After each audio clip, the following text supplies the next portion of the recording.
और चलिए अब आपको खबर बताते हैं उत्तर प्रदेश के लखीमपुर खीरी से, जहां पर एक विधायक को थप्पड़ जड़ा गया, वो भी पुलिस की मौजूदगी में। जी हां, दरअसल ये मामला लखीमपुर खीरी का है और वहां पर बीजेपी विधायक योगेश वर्मा की जो झड़प है वो जिला बार संघ के अध्यक्ष अवधेश सिंह के साथ हो जाती है। और यहां पर आप देखिए पूरा जो मामला है वो अर्बन कोऑपरेटिव बैंक को लेकर शुरू होता है। पुलिस की मौजूदगी में मारपीट होती रहती है, झड़प जबरदस्त होती रहती है और यहाँ पर निकल के बात सामने आई है कि मतदाता सूची फाड़ने को लेकर यहाँ पर आपत्ति व्यक्त की थी योगेश वर्मा ने, जिसके बाद उनको थप्पड़ जड़े गए, उनके साथ झड़प हुई और ये सब कुछ पुलिस कर्मियों की मौजूदगी में हो रहा था।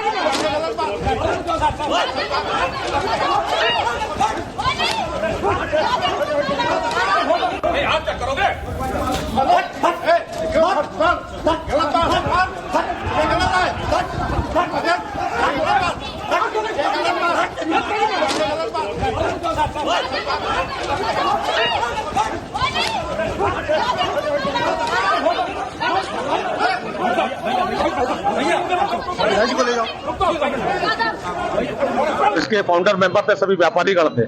आज जब इसके चुनाव में लोग व्यापारी गण पर्चा लेने आए तो राजीव अग्रवाल जी हमारे व्यापार मंडल के युवा अध्यक्ष हैं और जब वो पर्चा लेके बाहर निकले तो उनको पुष्पा सिंह ने और अवधेश सिंह ने मिलके मारा, उनका पर्चा छीन के फाड़ दिया। जब ये हमें जानकारी हुई तो मैं यहाँ पे आया और हमसे भी हाथापाई करने की कोशिश की। आप देख रहे हैं कि मेरा कुर्ता भी उन्होंने, मेरा गिरेबान सबसे पहले पकड़ा था। अगर कोई दूसरा पहल करेगा तो हमारी तरफ से भी पहल होगी, ईंट का पत्थर। और आइए अब आपको बताते हैं उत्तर प्रदेश में उपचुनावों को लेकर के समाजवादी पार्टी ने 6 उम्मीदवारों के नामों का ऐलान कर लिया है। करहल सीट से तेज प्रताप यादव प्रत्याशी है। करहल सीट से चूंकि चुनाव लड़ा था, 2 सीटों से चुनाव लड़ा था और इसके बाद करहल को उन्होंने छोड़ दिया था। और इस वक्त आपको बता दें जो बड़ी खबर आ रही है, इन 6 सीटों पर जो स्ट्रैटेजी समाजवादी पार्टी ने बनाई है उसके तहत उम्मीदवारों को उतारा है। चूंकि सबकी नजर करहल पर थी कि क्या ये सीट परिवार को ही दी जाती है या फिर किसी और को दी जाती है, लेकिन यहाँ पर तेज प्रताप यादव को टिकट दिया गया है। 10 सीटों पर उत्तर प्रदेश में उपचुनाव है विधानसभा का और इसको लेकर के जो 6 नाम हैं उन पर मोहर लगा दी गई है समाजवादी पार्टी की ओर से। तो करहल सीट क्योंकि हाई प्रोफाइल सीट थी, अखिलेश यादव ने यहां से चुनाव लड़ा था, लेकिन करहल सीट छोड़नी पड़ी थी। 2 सीटें जिनसे चुनाव लड़ा था, जिसके बाद अब तेज प्रताप को टिकट दिया गया है।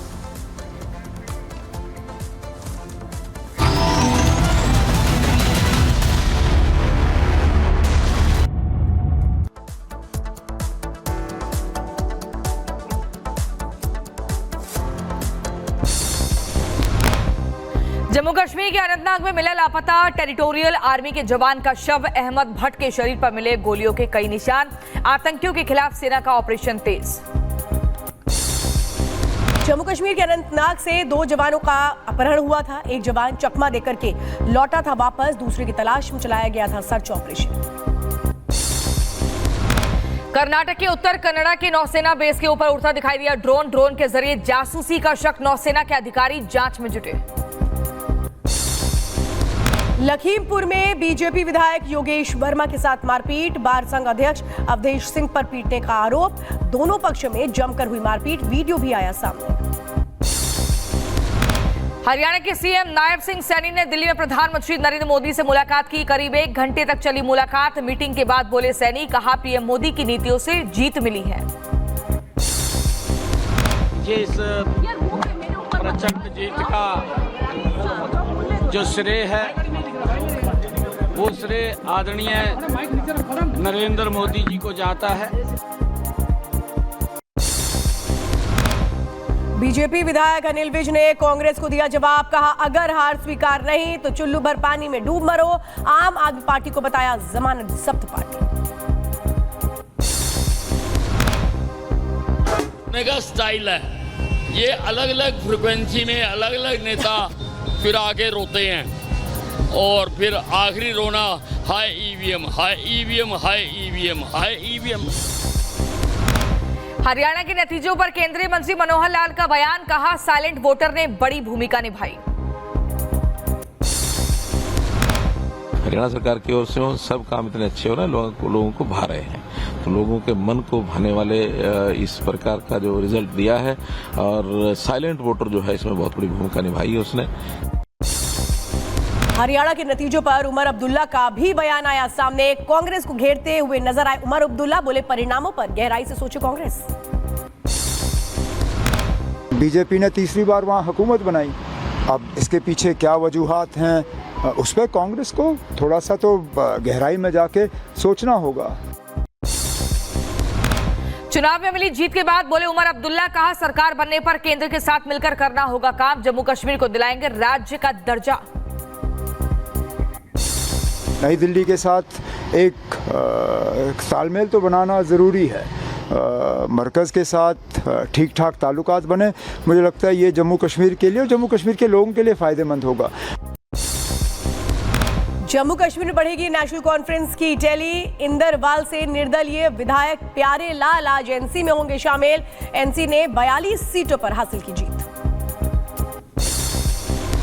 जम्मू कश्मीर में खुला आम आदमी पार्टी का खाता। महराज मलिक ने डोडा विधानसभा से बीजेपी उम्मीदवार को हराया। कल डोडा जाएंगे अरविंद केजरीवाल और धन्यवाद रैली करेंगे। राहुल गांधी की भारतीय नागरिकता रद्द करने की मांग वाली याचिका पर दिल्ली हाईकोर्ट में सुनवाई टली। बीजेपी नेता सुब्रमण्यम स्वामी की तरफ से दाखिल की गई थी याचिका। कोलकाता रेप मर्डर केस में सीबीआई ने दाखिल की चार्जशीट। 11 तरह के सबूतों का जिक्र, डीएनए रिपोर्ट और ब्लड सैंपल्स का जिक्र हुआ। कोलकाता कांड को लेकर के आज से भूख हड़ताल पर डॉक्टर्स। हेल्थ सेक्रेटरी एनएस निगम को हटाने समेत 9 मांगों पर अड़े। कोलकाता के आरजीकर मेडिकल कॉलेज के 50 सीनियर डॉक्टरों का इस्तीफा। जूनियर डॉक्टरों की भूख हड़ताल का समर्थन किया। ट्रेनी से रेप मर्डर केस में न्याय की मांग। आरबीआई ने लगातार 13वीं बार ब्याज दरों में नहीं किया कोई बदलाव। त्योहारों में भी कम नहीं होगी आपकी ईएमआई। रेपो और रिवर्स रेपो रेट बरकरार। पश्चिम बंगाल के मुर्शिदाबाद में गर्भवती महिला की मौत पर हंगामा। लोगों ने अस्पताल पर लगाया लापरवाही का आरोप। पुलिस ने मोर्चा संभाला। एमपी के टीकमगढ़ शहर में दुर्गा पंडाल के पास मांस का टुकड़ा मिलने से तनाव। लोगों में देखी गई नाराजगी। मामला दर्ज कर जांच में जुटी पुलिस। नवरात्रि में केरल में दिख रही छठा ब्राह्मण समूह महिला ग्रुप ने माता रानी की विशेष पूजा अर्चना की। भव्य कार्यक्रम का आयोजन किया। पश्चिम बंगाल के आसनसोल में सजा अनोखा दुर्गा पंडाल। न्यूज़पेपर